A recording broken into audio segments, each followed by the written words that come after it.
Welcome to Movie Rehash. Today, I'm going to explain an action-adventure movie released in 2006, titled 300. Spoilers ahead. Watch out and take care. The movie begins with voiceover. A narrator talks about how Spartan boys become strong Spartan men. When a baby is born in Sparta, an inspector carefully checks them for any issues. If the baby seems weak or sick, they're sadly thrown off a cliff. Spartan boys start learning to fight and train when they're very young. At age 7, they're taken away from their mothers to train even more.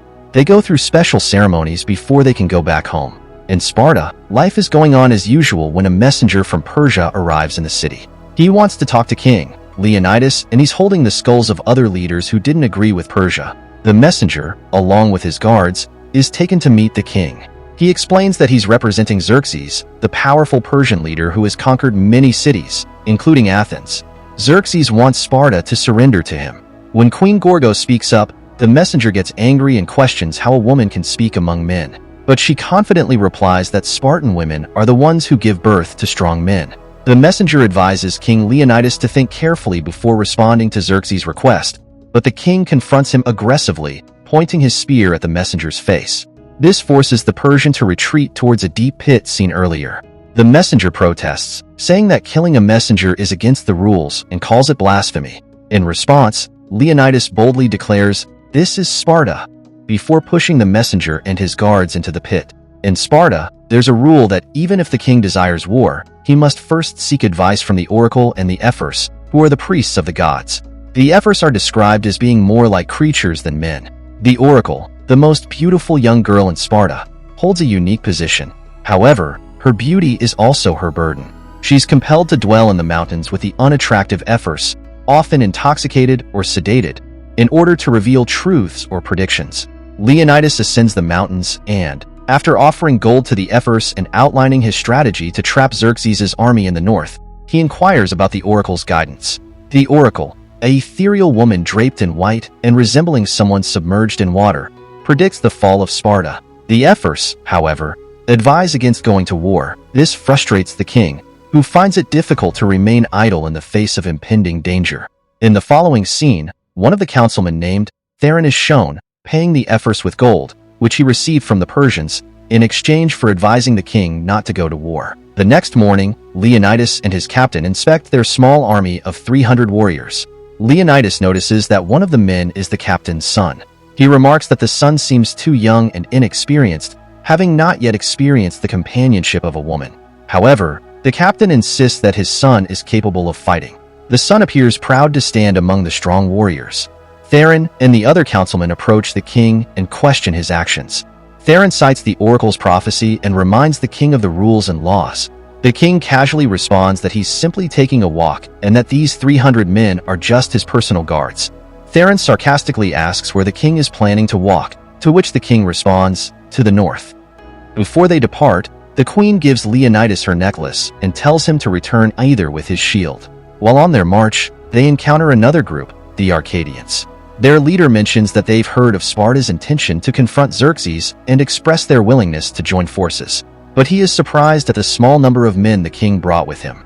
Leonidas looks back at his army of 300 and asks drawers what their profession was. The Arcadians are met with thunderous "Who?" and the king says that he has more soldiers than you have. The Arcadians are impressed, and everyone marches down to the ocean together. Meanwhile, the queen seeks to speak with the councilmen to request assistance in sending an army to aid Leonidas against the Persian forces. One of the councilmen attempts to arrange the meeting, informing her that it will take place in 2 days. Concerned, the queen emphasizes that the king may not have that much time. As they reach the beach, the Arcadians begin to doubt themselves upon seeing the vast number of Persian boats in the ocean. That night, a fierce storm sent by the Greek gods overturns and destroys some Persian boats. As they fortify their defenses with a stone wall, a representative from Xerxes' army approaches, once again demanding that Sparta submit. Xerxes admires their defiance and strength, offering wealth and safety for the city's women and children if they surrender and recognize him as their leader.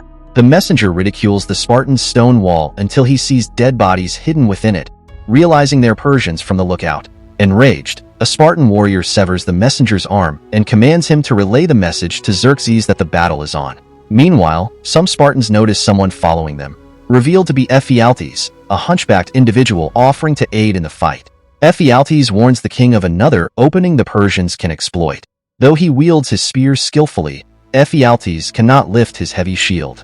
The king explains that Spartans fight as a cohesive unit, using their shields not only for themselves but also to protect their comrades, so Ephialtes cannot fight alongside them. This rejection deeply upsets Ephialtes. In the first battle, the Spartans demonstrate their immense strength. Positioned in the narrow opening, they patiently wait for the initial wave of Persian forces to engage. With remarkable skill, they swiftly defeat this group without losing a single warrior. However, during a brief respite, the rest of the Persian army launches a barrage of arrows so dense that they obscure the sunlight. United, the Spartans use their shields to fend off the arrows and condemn the Persians as cowards. As both sides pause to recover and clear the battlefield, Xerxes emerges to meet with Leonidas. Xerxes, portrayed as a 7-foot-tall, bald, and adorned king, is played by the unrecognizable Rodrigo Santoro. In the next battle, the Spartans face the Immortals, terrifying warriors with black eyes, filed teeth resembling fangs, and distinctive black and gold masks. Despite the formidable challenge, the Spartans emerge victorious, although they suffer casualties. Watching from afar, Xerxes, depicted as a godlike figure, experiences a sense of human fear. Subsequent battles see the Persians deploying rhinos, magical forces, elephants from distant lands, and other monstrous allies. Witnessing his army's struggles, Xerxes responds by executing his generals as punishment for their failure. Tragically, during one of these battles, the captain's son loses his life, leading to heartbreak among the Spartans. As both sides retreat once again, King Leonidas calls out to one of his injured men, Dilios, who has lost an eye in battle. Dilios assures the king that it's just an eye. Leonidas then instructs Dilios to return home and recount the tale of Sparta, to share the story of him and his 300 men with all the Greeks. Aware of their impending demise, Leonidas expresses sadness at not being able to see his wife again, but finds solace in serving Sparta. He entrusts Dilios with returning the necklace his wife gave him to her. Ephialtes, the hunchback, has gone to Xerxes. Ephialtes is captivated by the opulence and offerings of Xerxes, wealth, women, and the opportunity to fight if only he submits to Xerxes. Mesmerized, Ephialtes agrees and reveals the existence of the second opening where the Persian army could overwhelm the Spartans easily. As the Arcadians depart, only the king and his remaining men are left in the camp, surrounded by the vast Persian army. Once more, Xerxes emerges to observe, and a minion demands that Leonidas bow down. Surprisingly, Leonidas complies, appearing to kneel before Xerxes. However, it's a ruse, as his comrades break ranks and launch a sudden attack. In the chaos, one Spartan leaps onto Leonidas's back, killing the minion with a spear thrust.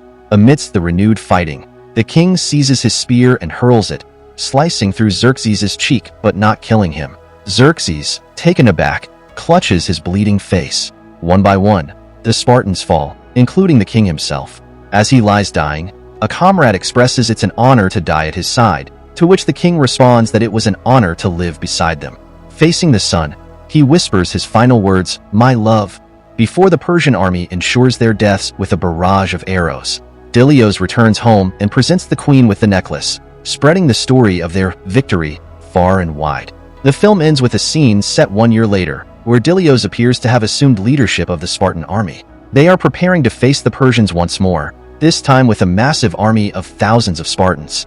With a resolute command, they charge into battle. Thanks for watching. Like and subscribe for more interesting movie recaps.